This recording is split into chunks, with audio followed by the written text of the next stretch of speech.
लोच पढ़ेंगे, ठीक है।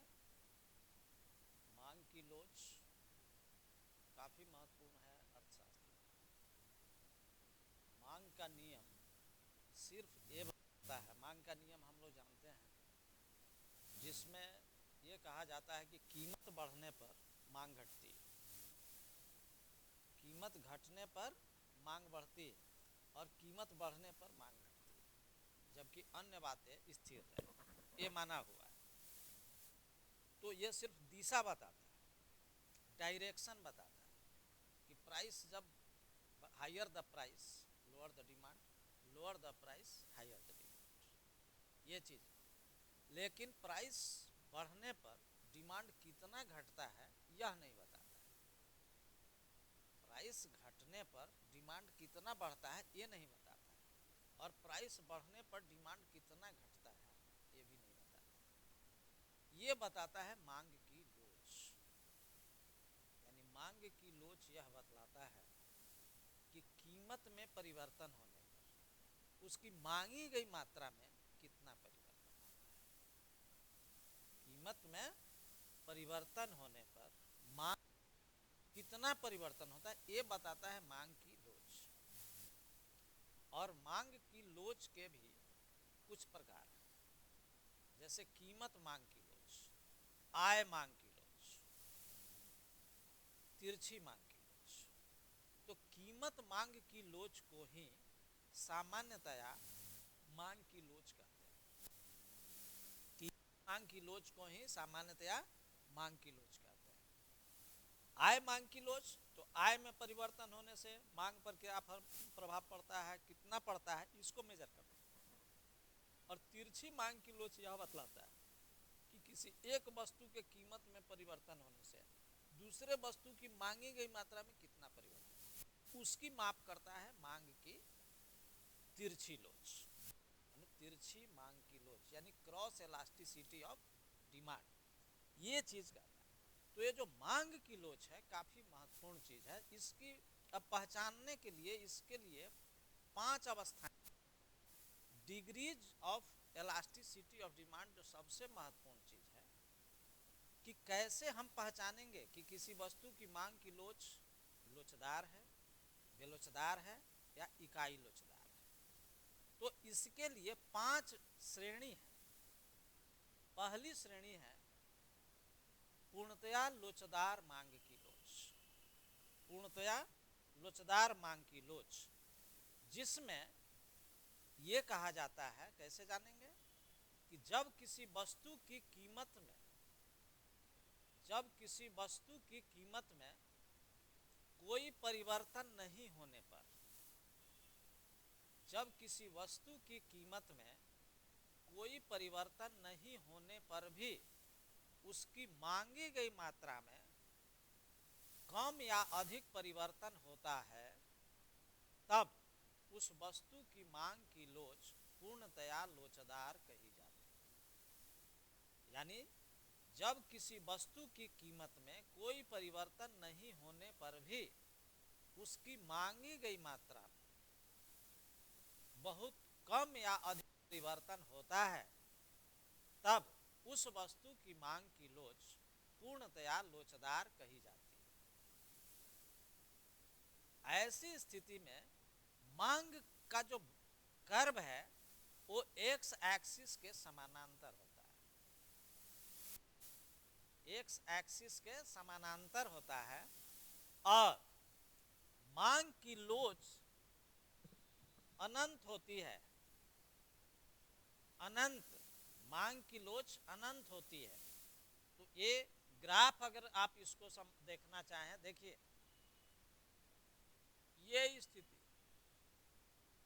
यहां पर प्राइस है, ये देखिए डिमांड चेंज हो रहा है इसी प्राइस पर,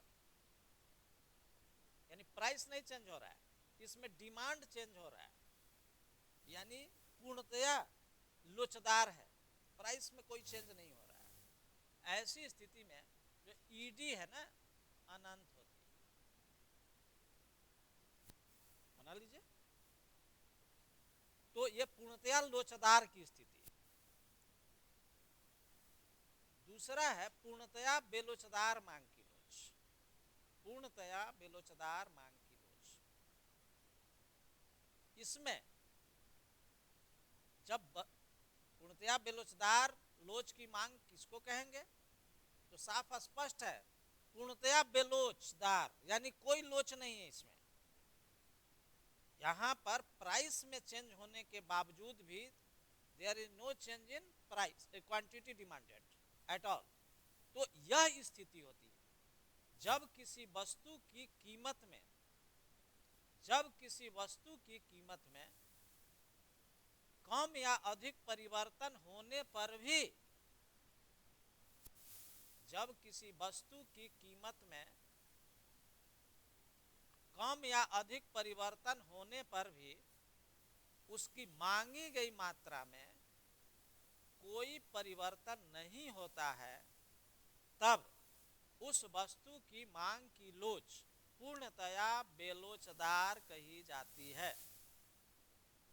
जब किसी वस्तु की कीमत में कम या अधिक परिवर्तन होने पर भी उसकी मांगी गई मात्रा में कोई परिवर्तन नहीं होता है, तब उस वस्तु की मांग की लोच पूर्णतया बेलोचदार कही जाती है, यानी कोई लोच नहीं है।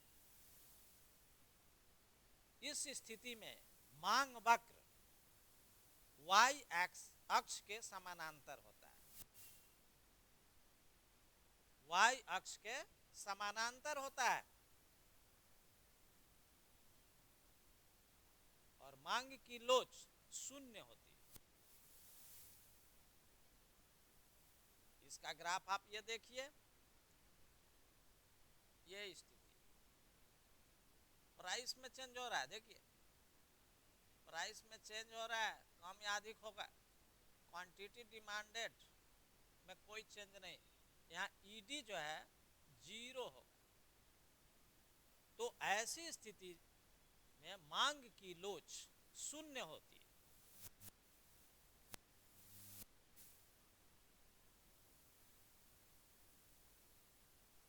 चूंकि मांग की लोच ये दैनिक जीवन में बहुत ही महत्वपूर्ण है और अर्थशास्त्र के लिहाज से ये बहुत ही महत्वपूर्ण कॉन्सेप्ट है। अगर आप नहीं समझे तो लोच को बेलोच और बेलोच को लोच, तो नंबर भी लोच का बेलोच हो जाएगा, बेलोच का लोच हो जाएगा। नहीं, जहाँ लोचदार लिखना चाहिए वहाँ लोचदार लिख दीजिएगा, और जहाँ लोचदार लिखना चाहिए बेलोचदार, बेलोचदार जहाँ होना चाहिए लोच, गलत हो जाएगा। ठीक है, इसमें आप एक चीज जान लीजिए, इन दोनों का नोट कर लीजिए, इन दोनों का सिर्फ सैद्धांतिक महत्व है। इन दोनों श्रेणियों का सिर्फ सैद्धांतिक महत्व है, क्योंकि दुनिया में कोई भी किसी भी वस्तु की मांग की लोच, क्योंकि दुनिया में किसी भी वस्तु की मांग की लोच न तो पूर्णतया लोचदार होती है, दुनिया में किसी वस्तु की मांग की लोच न तो लोचदार है, न तो पूर्णतया लोच होती है, और न ही पूर्णतया बेलोचदार होती है। न तो पूर्णतया लोचदार होती है और न ही पूर्णतया बेलोचदार होती है। बात समझे? इसका सिर्फ सैद्धांतिक महत्व है, इसका सिर्फ सैद्धांतिक महत्व है। अब जो तीसरी श्रेणी है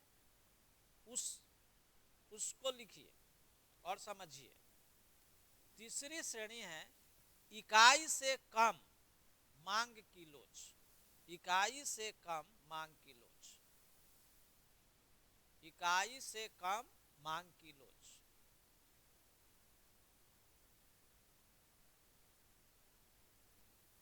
ठीक है, जब किसी वस्तु की कीमत में, जब किसी वस्तु की कीमत में होने वाले परिवर्तन से कम अनुपात में मांगी गई मात्रा में परिवर्तन होता है जब किसी वस्तु की कीमत में होने वाले परिवर्तन से कम अनुपात में मांगी गई मात्रा में परिवर्तन होता है, तब उस वस्तु की मांग की लोच इकाई से कम कही जाती है। तब उस वस्तु की मांग की लोच इकाई से कम कही जाती है।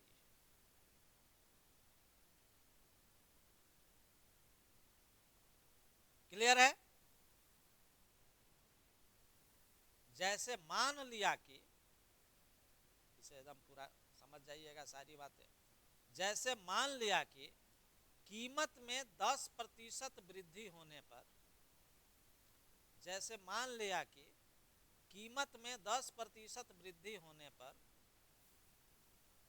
उसकी मांगी गई मात्रा में, उसकी मांगी गई मात्रा में 10% से कम, 10% से कम, मान लिया 8%,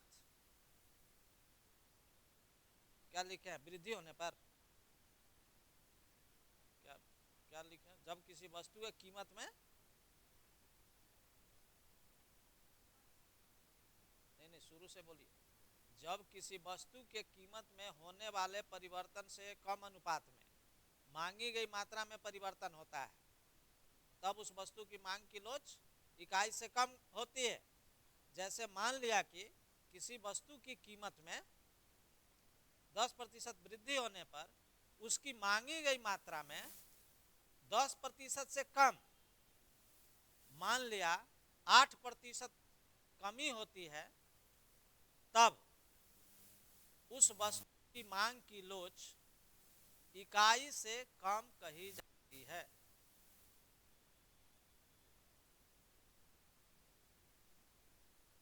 यानी जितना प्राइस में चेंज हो रहा है ना, उससे कम अनुपात में डिमांड में चेंज होना चाहिए, कम होती है।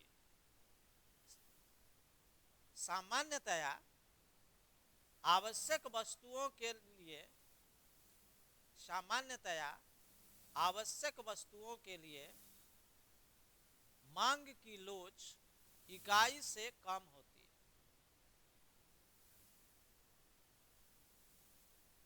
सामान्यतया आवश्यक वस्तुओं के लिए मांग की लोच इकाई से कम होती है।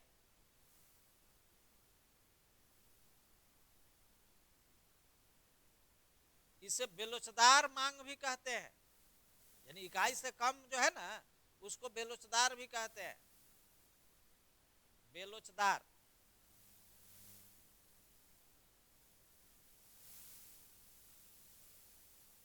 समझे इसको? यानी कीमत में 10% वृद्धि हो रही है तो उसकी मांगी गई मात्रा में 10% से कम कमी होना चाहिए। और अगर कीमत में 10% कमी हो रही है तो उसकी मांगी गई मात्रा में 10% कम हो रहा है तो 10% से ज्यादा वृद्धि नहीं होना चाहिए। दोनों ने काम करता है। तो ऐसी स्थिति में देखिए, इसके लिए ग्राफ देखिए,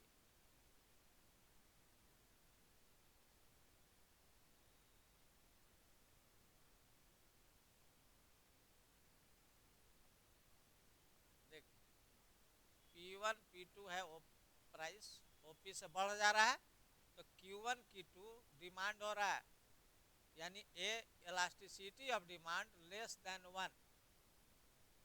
वस्तु कैसी है? वस्तु है आवश्यक, वस्तु है आवश्यक। सामान्यतया आवश्यक वस्तुओं के लिए ईडी लेस देन 1 होता है। और वस्तु नेचर है ना, जिसे मान लिया आवश्यक आवश्यकता है, आरामदायक है, विलासिता की है, तो ये व्यक्ति दर व्यक्ति बदल भी सकता है। किसी व्यक्ति के लिए अगर आवश्यक है तो दूसरे के लिए आरामदायक हो सकता है। डॉक्टर के लिए कार आवश्यक है, लो इनकम ग्रुप के लिए विलासिता का है, मिडिल इनकम ग्रुप के लिए वो आरामदायक, बुझे?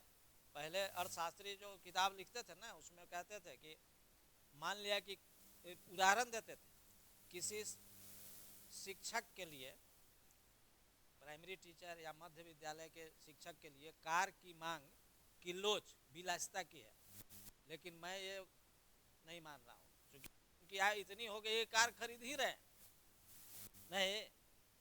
तो ये बदला है समय के अनुसार, अर्थशास्त्र का ये नेचर बदला है। अब आप यह भी देखिए, तो इसलिए बदलता है। अब चौथा जो है, इकाई के बराबर मांग की लोच। इकाई के बराबर मांग की लोच। इकाई के बराबर मांग की लोच। जब किसी वस्तु की कीमत में होने वाले परिवर्तन के ठीक अनुपात में, जब किसी वस्तु की कीमत में होने वाले परिवर्तन के ठीक अनुपात में मांगी गई मात्रा में परिवर्तन होता है, तब उस वस्तु की मांग की लोच इकाई के बराबर कही जाती है।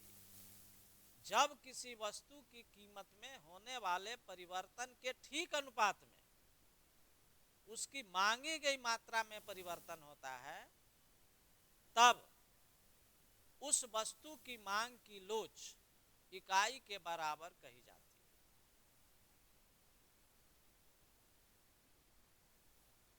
जब किसी वस्तु के कीमत में होने वाले परिवर्तन से ठीक अनुपात में उसकी मांगी गई मात्रा में परिवर्तन होता है, तब उस वस्तु की मांग की लोच इकाई के बराबर होती है। क्लियर है? जब जैसे मान लिया कि कीमत में 10% परिवर्तन होने पर, जैसे मान लिया कि कीमत में 10% परिवर्तन होने पर उसकी मांगी गई मात्रा में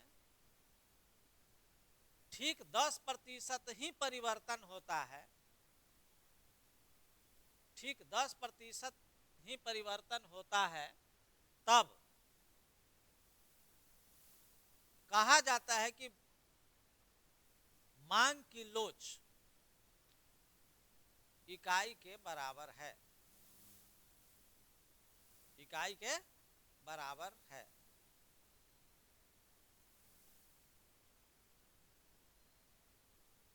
सामान्यतया आरामदायक वस्तुओं के लिए मांग की लोच 1 के बराबर होती है, यानी इकाई के बराबर होती है।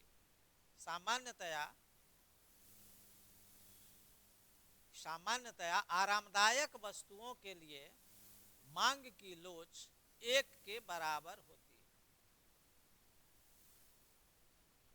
इसका भी ग्राफ बनाइए, ऐसे बनाइए।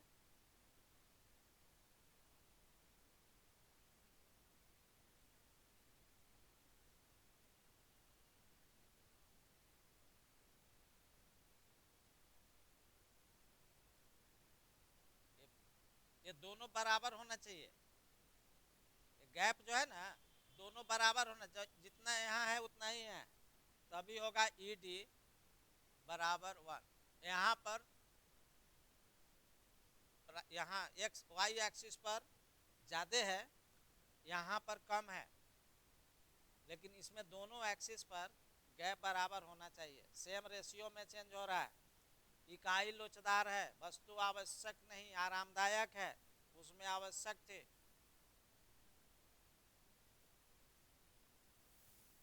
तो ये 4 श्रेणियां हुई, ठीक है। और एक और श्रेणी है, इकाई से,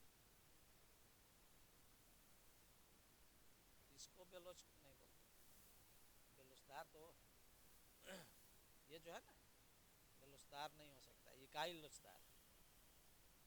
ये जो है ना इकाई लोचदार, सैद्धांतिक रूप से तो बेलोच नहीं होगा ना, ये सापेक्षिक लोचदार होता है, ठीक है। और अगला एक जो है पूर्णतया, ये अगला है पांचवा, इकाई से अधिक मांग की लोच। इकाई से अधिक मांग की लोच।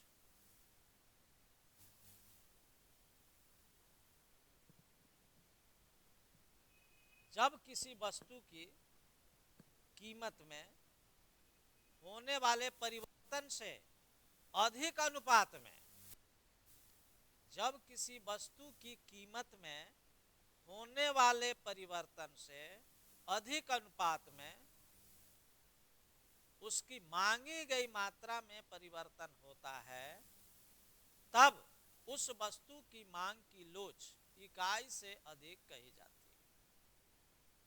जब किसी वस्तु की कीमत में होने वाले परिवर्तन से अधिक अनुपात में उसकी मांगी गई मात्रा में परिवर्तन होता है, तब उस वस्तु की मांग की लोच इकाई से अधिक होती है, कही जाती है।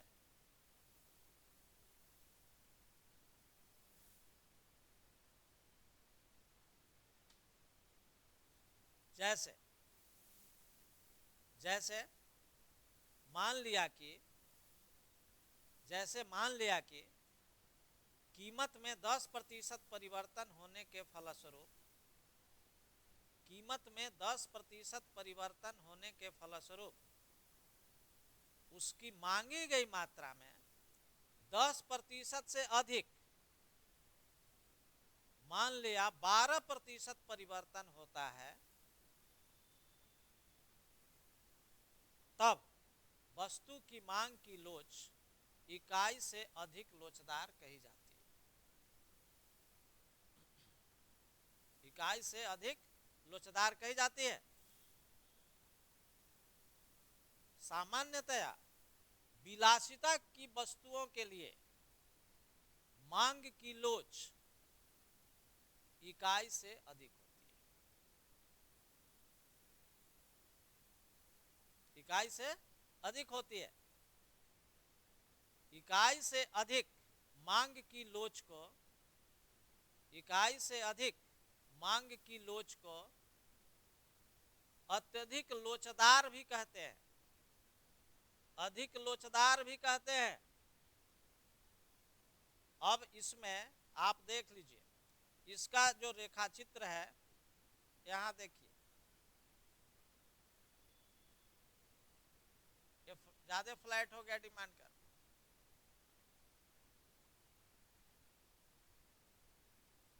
यहां से वाई एक्सिस पर जो गैप है ना, उससे ज्यादा गैप हो रहा है एक्स एक्सिस पर। प्राइस है ओपी से ओपी 2 हो जा रहा है, तो डिमांड OQ1 से OQ2 हो जाता है घट करके, यानी ईडी जो है ग्रेटर देन 1 है। तो ऐसी स्थिति में विलासिता की वस्तु होती है। तो ये जो मांग की लोच है, काफी महत्वपूर्ण कॉन्सेप्ट है। अगर आप इसको नहीं सही तरीके से समझ पाते हैं, तो चूंकि आगे चल करके इसकी बड़ी महत्ता है, टैक्स जो लगता है ना, मोनोपोलिस्ट प्राइस डिटर्मिनेशन करता है, उन सब में इसका, इंटरनेशनल ट्रेड में इसकी भूमिका है, कंज्यूमर सरप्लस के लिए भूमिका है, सब जगह इसकी भूमिका है। तो तभी काम करेगा, तभी आप सही तरीके से प्रेजेंट कर पाएंगे, जब आप मांग की लोच के कॉन्सेप्ट को समझ रहे हैं कि किस वस्तु की मांग की लोच लोचदार है और किसकी बेलोचदार है। नहीं समझेंगे तो परेशानी हो सकती है। इसलिए जब भी अब हम लोग इसको समझ गए, आगे की बातों को समझने में काफ़ी सुविधा होगी। और मार्केट हर जगह, पब्लिक ट्रेड सब जगह है, इसका रोल है। तो ये चीज़ इसमें आप देख सकते हैं। ठीक है, तो ये 5 अवस्थाएं हैं जो काफ़ी महत्वपूर्ण हैं और सभी विद्यार्थी के लिए ये अति आवश्यक है। कॉन्सेप्ट समझना ही महत्वपूर्ण है। कॉन्सेप्ट अगर आप नहीं समझेंगे तो लोचदार को बेलोचदार लिखने की स्थिति में चल जाएंगे और फिर तो दिक्कत होगी। इसीलिए ये बात काफ़ी महत्वपूर्ण है। फिर इसके आगे फिर हम लोग देखेंगे आगे की बात।